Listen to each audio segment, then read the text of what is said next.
They went from 3.2 to 2.8. They went from 3.5s and 4s down to 3.25, and they went from 5.5 and 6s down to 4.5.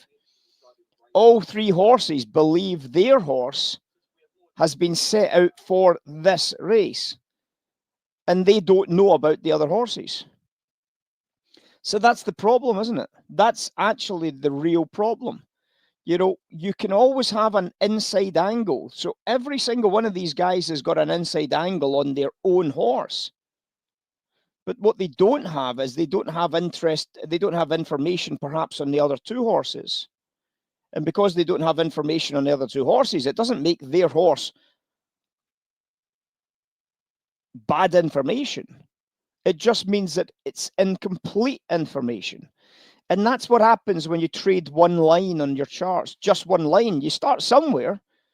You know, if I think Get Up Mush is the horse to go with, if I think this is the horse to go with, which was the first horse we heard about, I would look at that and say, right, if I can get a price out about fours, I'm going to take it. I'm going to take a price of fours. And then all of a sudden, somebody else contacts you about Oliver. And you say, wait a second, okay, that's not good. That's not good news at all. Now my horse is a potential risk at fours. Now, if I can get sixes or 5.5s, which we did get, then of course that means that you can cover them. Then I get another call saying that this horse at the favourite was now the good horse. So when you look at that horse there, you say, well, I'm going to have to take threes at that stage. And that way, if that horse wins, we don't make any money. If any of the other two horses win, we still win. It's something, at least something. So it's one of those kind of races that we've now had information on three very specific horses, and therefore it's basically a busted flush. If we only had information about one horse, then we could obviously go, you know, all in, take advantage of it, make some big money. But when you get three horses all being played by their respective insiders, you've got a problem, haven't you? And this does happen in trading. You might always wonder why we go back to things like horse racing, because you get that little encapsulation of events all taking place over a 3-minute period. And it's this idea that you can then think about in terms of the markets.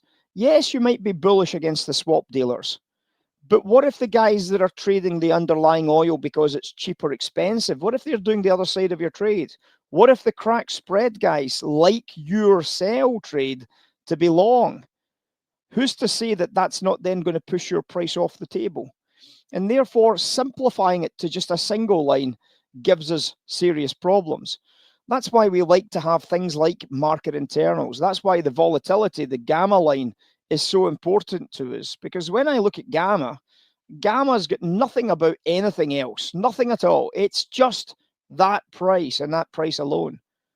And the thing about the gamma then is it tells us what the actual underlying net order flow is in the marketplace from all the players, whether they're bullish equities or bearish equities. It gives us that net positioning in equities. And that's what we kind of understand to be true in the marketplace, is the net positioning. And if we can take advantage of the net positioning, well, we're possibly in for a good treat. We're possibly in for a good opportunity to make some nice, easy money.